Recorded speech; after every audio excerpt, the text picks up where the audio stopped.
3월 13일 오늘의 말씀은 마태복음 20장 17절에서 34절입니다. 예수께서 예루살렘으로 올라가려 하실 때에 12 제자를 따로 데리시고 길에서 이르시되 보라, 우리가 예루살렘으로 올라가노니 인자가 대제사장들과 서기관들에게 넘겨짐에 그들이 죽이기로 결의하고 이방인들에게 넘겨주어 그를 조롱하며 채찍질하며 십자가에 못 박게 할 것이나 제3일에 살아나리라. 그때에 세베대의 아들의 어머니가 그 아들들을 데리고 예수께 와서 절하며 무엇을 구하니 예수께서 이르시되 무엇을 원하느냐 이르되 나의 이 두 아들을 주의 나라에서 하나는 주의 우편에 하나는 주의 좌편에 앉게 명하소서. 예수께서 대답하여 이르시되 너희는 너희가 구하는 것을 알지 못하는도다. 내가 마시려는 잔을 너희가 마실 수 있느냐? 그들이 말하되 할 수 있나이다. 이르시되 너희가 과연 내 잔을 마시려니와 내 좌우편에 앉는 것은 내가 주는 것이 아니라 내 아버지께서 누구를 위하여 예비하셨던지 그들이 얻을 것이니라. 10 제자가 듣고 그 두 형제에 대하여 분이 여기거늘 예수께서 제자들을 불러다가 이르시되 이방인의 집권자들이 그들을 임의로 주관하고 그 고관들이 그들에게 권세를 부리는 줄을 너희가 알거니와 너희 중에는 그렇지 않아야 하나니 너희 중에 누구든지 크고자 하는 자는 너희를 섬기는 자가 되고 너희 중에 누구든지 어뜸이 되고자 하는 자는 너희의 종이 되어야 하리라. 인자가 온 것은 섬김을 받으려 함이 아니라 도리어 섬기려 하고 자기 목숨을 많은 사람의 대속물로 주려 함이니라.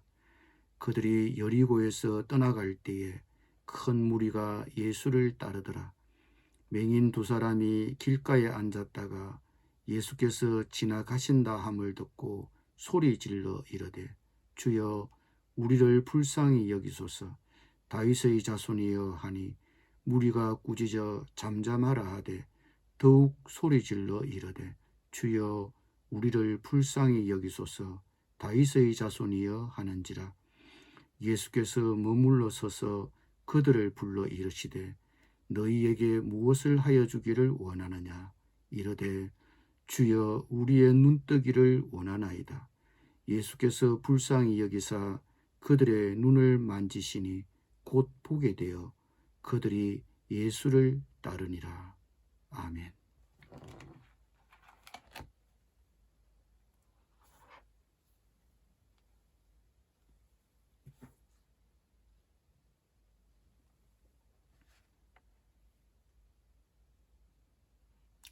예수님 당시 제자들은 예수님의 활동을 가까이 지켜보며 가르침을 들었지만 여전히 예수님을 잘못 이해하고 있었습니다.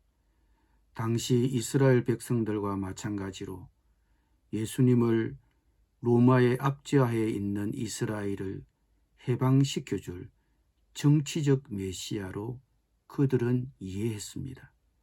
새로운 이스라엘의 왕으로 이해한 것입니다. 그래서 예수님께서 자신이 받으실 고난과 십자가의 죽음과 부활을 예고했어도 여전히 그들의 관심은 딴 곳에 있었습니다. 어느 날 제자 야고보와 요한의 어머니가 자기 아들들과 함께 예수님을 찾아왔습니다. 그리고 특별한 부탁을 했습니다. 예수님의 최측근으로서의 자리를 부탁했습니다. 어머니의 부탁을 들은 예수님은 이렇게 도전했습니다. 너희는 너희가 구하는 것이 무엇인지도 모르고 있다. 내가 마시려는 잔을 너희가 마실 수 있겠느냐? 여기서 예수님이 말씀하신 잔이란 자신이 받으시게 될 고난과 죽으심을 상징하는 말이 분명합니다. 제자 야고보와 요한은 제자로서 자신들이 누리게 될 지위와 특권을 생각했지, 고난당하시고 십자가에서 죽으실 예수님은 잊고 있었습니다. 그래서 예수님이 제자 야고보와 요한에게 도전적인 질문을 하신 것입니다.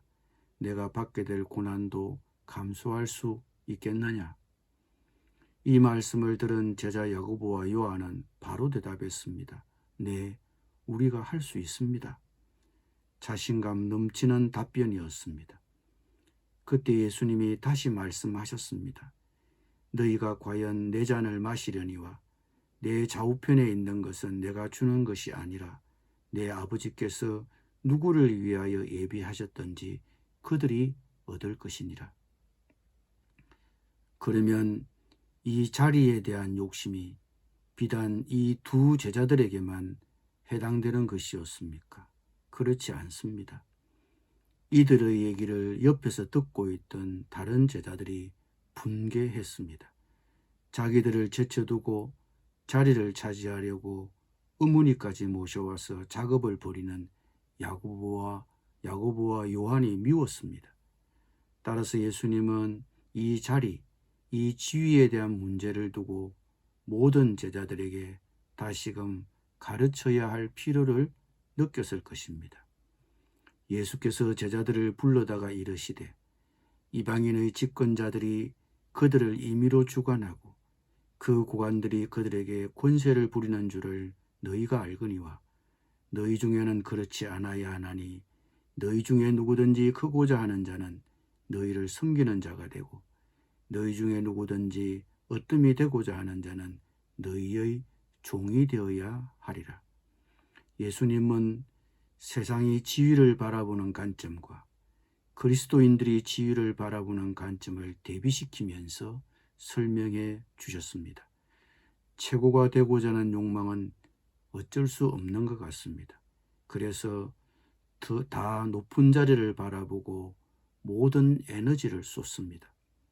그런데 왜 세상 사람들은 최고가 되려고 하고 높은 자리에 오르려고 합니까? 예수님의 말씀처럼 건세를 부리고 싶어서겠지요. 남 위에 군림하고 세도를 부릴 수 있기 때문입니다. 그것이 높은 지위를 꿈꾸는 세상의 가치관입니다. 그러면 우리는 어떠해야 합니까? 예수님은 너희 중에 누구든지 크고자 하는 자는 너희를 섬기는 자가 되고 너희 중에 누구든지 어뜸이 되고자 하는 자는 너희의 종이 되어야 하리라고 하셨습니다. 그리스도인의 리더십은 섬기는 데 있습니다. 이경숙 숙명여대 전 총장님이 기독교 여성 지도자 모임에서 숙명여대 총장을 맡은 후 직선제 총장 선거를 통해 사선을 하기까지 자신의 역할을 섬김으로 설명하셨다고 합니다. 그는 총장직 지위를 누리는 자리로 생각해 보신 적이 없다면서 만약 이 자리가 높은 자리라면 실수하면 안 되고 잘해야 한다는 부담감이 크겠지만 섬기려고 하니까 그런 부담감이 없어 너무 편했다고 밝혔습니다.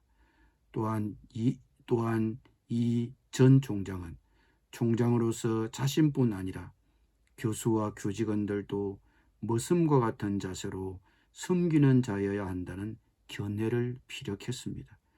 그는 학생들이 교직원의 불친절을 토로하면 오히려 내가 직원들에게 잘못했어 그런 것으로 생각하고 학생들에게 사과했다면서 그러다 보니 교수나 직원 모두가 자신의 생활에서 섬김을 실천하게 되고 그런 모습들이 숙대를 변화시켜 왔다고 설명하셨습니다. 오늘 예수님의 말씀을 다시 한 번 더 생각해 보셨으면 합니다. 나는 지도자로서 과장으로서 섬기는 정신과 태도를 지니고 있는가? 존경받기 위해서 일부러 섬기는 척하는 것은 오래가지 못합니다. 섬기는 자세로 나의 권위와 책임을 수행해야 합니다. 오늘 본문에서는 이어서 예수님께서 두 맹인을 고쳐주신 이야기가 나옵니다. 예수님이 큰 무리와 함께 길을 갈 때에 맹인 두 사람이 길가에 앉았다가 자신들의 눈을 뜨게 해달라고 예수님께 소리를 쳤습니다. 그때 함께 있던 무리들은 맹인들에게 조용히 하라고 꾸짖었습니다. 그러나 맹인들은 더욱 소리 지르면서 자신들을 불쌍히 여겨달라고 예수님께 소리쳤습니다. 그러자 예수님은 걸음을 멈추시고 맹인들을 고쳐주셨습니다. 우리의 삶에도 어려움과 고통이 있습니다. 그 힘든 고통의 시간에 우리가 할 수 있는 것은 무엇입니까? 오늘 두 소경은 자신들의 처지를 운명으로 받아들이고 체념하지 않았고 예수님이 지나가신다는 소식을 듣자 그 기회를 붙잡고 놓치지 않으려고 온 힘을 썼습니다. 사람들의 제지에도 불구하고 힘껏 목소리를 높였습니다. 주저앉아 있기보다 부탁해야 합니다. 힘써 부탁드려야 합니다. 힘든 문제가 있다면 예수님의 긍휼을 부탁하십시오. 예수님은 응답해 주십니다.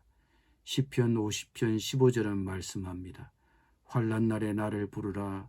내가 너를 건지리니 내가 나를 영화롭게 하리로다. 고통은 하나님을 찾아라는 사인입니다. 두 맹인처럼 고통은 예수님을 찾게 되는 기회가 됩니다.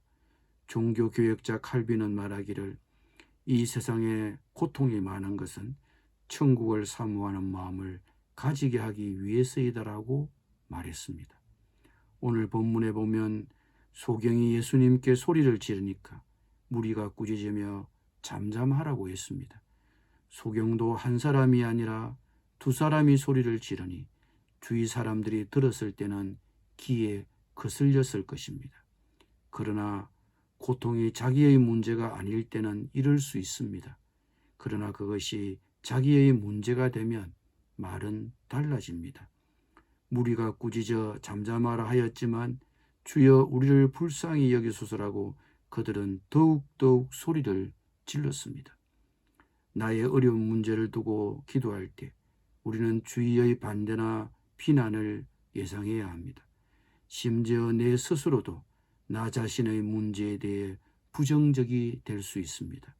사람들은 고통이 심하면 심할수록 하나님을 부정하고 하나님을 원망합니다. 그리고 기도를 쉽게 그만두어 버립니다. 그러나 이 거짓 소경들은 주위의 반대에 부딪혀도 좌절하지 않았습니다.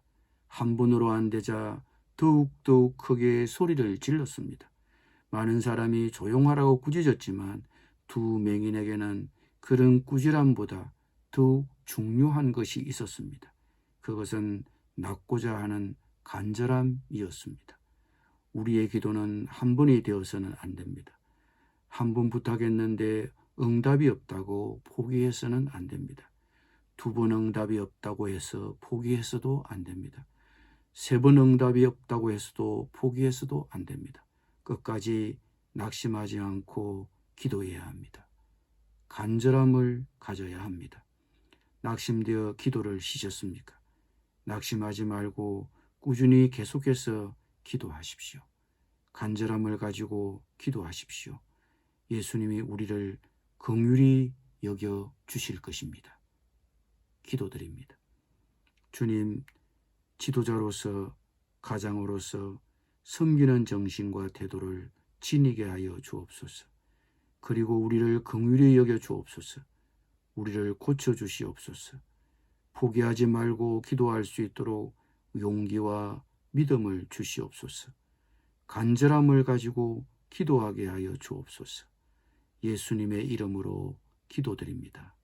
아멘.